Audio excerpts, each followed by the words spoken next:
Good morning class here. This is your chapter number 7, The Revolt of 1857. Lecture number 1. Mid 19th century में सभी section जो थे society के, उन्होंने अपने आप को चीटेड फील किया अंडर द ब्रिटिश रूल। और जो आपकी ईस्ट इंडिया कंपनी थी, उन्होंने लोगों के साथ में चीट किया। तो जो लोगों के अंदर गुस्सा था, डिसकंटेंटमेंट था, वो धीरे धीरे बढ़ता चला गया और फाइनली जो रिवॉल्ट था 1857 का, वो रिवॉल्ट आपका हो गया। तो लोकल बहुत सारी, हालांकि लोकल अपराइजिंग भी हुई थी, पीजेंट अपराइजिंग भी हुई, ट्राइबल अपराइजिंग हुई, और आपके इस 1857 के रिवॉल्ट से पहले बहुत सारी चीज़ें हो चुकी थी। लेकिन कुछ कारण जो थे इसके इमीडिएट कॉज भी थे और कुछ आपके डीप रूटेड कॉज भी थे आपके 1857 के रिवॉल्ट के। देखिए, सबसे पहला कॉज जो था वो था आपका पॉलिटिकल कॉज। ब्रिटिश पॉलिसी जो थी वो अनेक्जेशन की पॉलिसी थी। लॉर्ड डलहौजी जो थे, उन्होंने एक पॉलिसी बनाई थी, डॉक्ट्राइन ऑफ लैप्स। इसके अंडर क्या था कि जो भी राजा जिसका कोई पुत्र नहीं होता था, निसंतान होते थे, जिनके बच्चे नहीं होते थे, ठीक है, उनके किंगडम को ये अनेक्स कर लेते थे। ठीक है, तो जो आपका सतारा था, नागपुर था, झांसी था, इनका annexation under the doctrine of lapse के कर लिया गया था।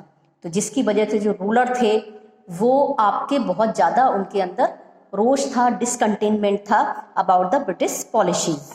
ठीक है, और इसके साथ साथ हिंदू भी बहुत ज़्यादा आपके डिसकंटेंटेड थे, क्योंकि अवध का भी अनेक्जेशन कर लिया गया था।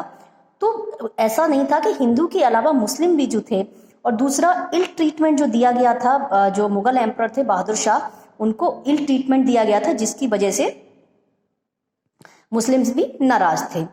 और ब्रिटिश ने जो इंडियंस थे उनको एक्सक्लूड कर दिया गया था हाई सिविल सर्विसेज से और मिलिट्री सर्विसेज से, जॉब से, और वो सिर्फ जो हाई जॉब्स होती थी वो सिर्फ इंग्लिशमैन के लिए रिजर्व होती थी। आर्मी में जो हाईएस्ट पोस्ट थी, जहाँ तक कोई इंडियन पहुँच सकता था, वो था सूबेदार बन सकता था, ज़्यादा से ज़्यादा 60 से 70 रुपये आपका जो उनका सैलरी मिलती थी। ठीक है, तो हाईएस्ट पोस्ट जो थी सिविल सर्विसेज में वो थी आपकी सूबेदार या सदर अमीन तक हो सकते थे।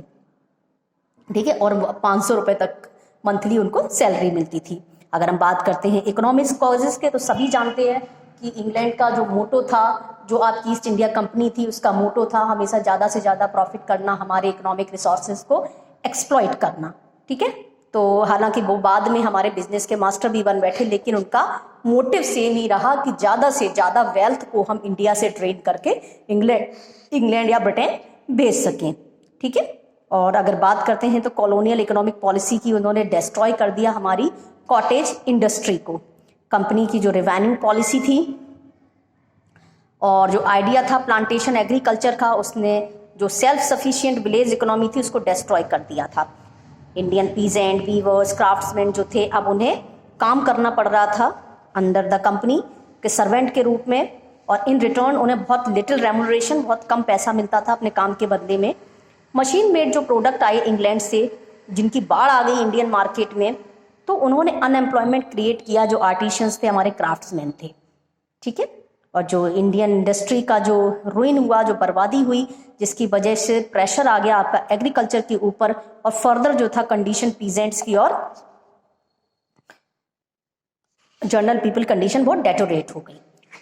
अगर हम बात करते हैं सोशल और रिलीजियस कॉजेज की, कुछ सामाजिक और धार्मिक कारणों की, सोशल और रिलीजियस पॉलिसीज जो थी ब्रिटिश की, वो हमारे इंडियन ट्रेडिशन के अगेंस्ट में थी। चार्टर एक्ट आया 1830 का, जिसने मिशनरीज को अलाउ किया था, वो इंडिया में आ सकते थे और अपना धर्म का प्रचार कर सकते थे। तो इंडियन पीपल के अंदर एक डर आ गया कि मिशनरीज जो है हमें क्रिश्चियनिटी में कन्वर्ट कर देंगे। कुछ एक्ट्स इन्होंने जो पास किए थे against the Indian rituals, Indian rules के, हिंदू रूल्स के अकॉर्डिंग नहीं थे, जैसे सती प्रथा को बैन कर देना, विडो रीमैरिज को वापस विडो रीमैरिज के लिए एक्ट पास करना, फीमेल इन्फेंटिसाइड को, ठीक है, बैन करना। ये कुछ ऐसी चीज़ें थी जिससे हिंदूज ने ये सोचा कि ये अननेसेसरी का इंटरफेरेंस है हमारे रिलीजन के अंदर में। तो और ज़्यादा इनकी फीलिंग हर्ट हुई। फर्दर जो टैक्सेस थे वो आपके इम्पोज किए गए लैंड के ऊपर, और जिन पर टेम्पल और मस्क्यू बने हुए थे। तो जो ब्रिटिश जर्नली लुक डाउन करते थे इंडियन फीलिंग को, जिसकी वजह से उनके अंदर एक रिजेंटमेंट आ गया। अगर हम बात करते हैं फिर मिलिट्री कॉजेज की, तो जो स्पॉइज थे कॉलोनियल आर्मी के अंदर वो अनहैप्पी थे, जो रूल्स बनाए हुए थे ब्रिटिश लोगों में। इसमें जो सबसे पहला कारण था कि जो सोल्जर्स थे बंगाल आर्मी के, मोस्टली अवध से बिलोंग करते थे, वो इंडिजेंट फील करते थे क्योंकि अवध जो था अनेक्स्ट कर लिया गया था ब्रिटिश टेरिटरी के लिए। सभी सिख और मुस्लिम सोल्जर्स जो थे वो रिक्रूट किए गए थे बाय द ब्रिटिश। जो पंजाब के एनेक्टेशन के बाद उन्हें एश्योर किया गया था कि उन्हें अपनी दाढ़ी और बाल काटने के लिए नहीं कहा जाएगा, लेकिन बाद में ऑर्डर दिया गया कि उन्हें ये सब चीज़ें करनी पड़ेंगी। और सोल्जर्स जो शेयर कर रहे थे सिविलियन के साथ में फीलिंग, वो उनके रिलीजन को डिस्ट्रॉय करने वाली फीलिंग आ गई। सितंबर 1856 में जर्नल एक ऑर्डर पास किया गया कि नए रिक्रूट्स जो होंगे उन्हें एक शपथ लेनी होगी कि वो ब्रिटेन की तरफ से वॉर करने के लिए, फाइट करने के लिए जहाँ भेजे जाएंगे जहाँ भी उनकी ज़रूरत होगी। और ये कन्फर्म, उनका संदेह जो था इससे कन्फर्म हो गया कि जो ब्रिटिश की इंटेंशन है, ठीक है, कि उन्हें सी से ट्रैवल करना पड़ेगा, और जो कि उनकी कास्ट में अलाउ नहीं था। सोल्जर्स के अलावा बहुत अदर जो ग्रीवियंस थे, लोग ब्रिटिश के अगेंस्ट में लोगों के अंदर थे। उन्हें बहुत लो सैलरीज मिलती थी और जिससे वो अपनी बड़ी मुश्किल से डेली नीड्स को फुलफिल कर पा रहे थे।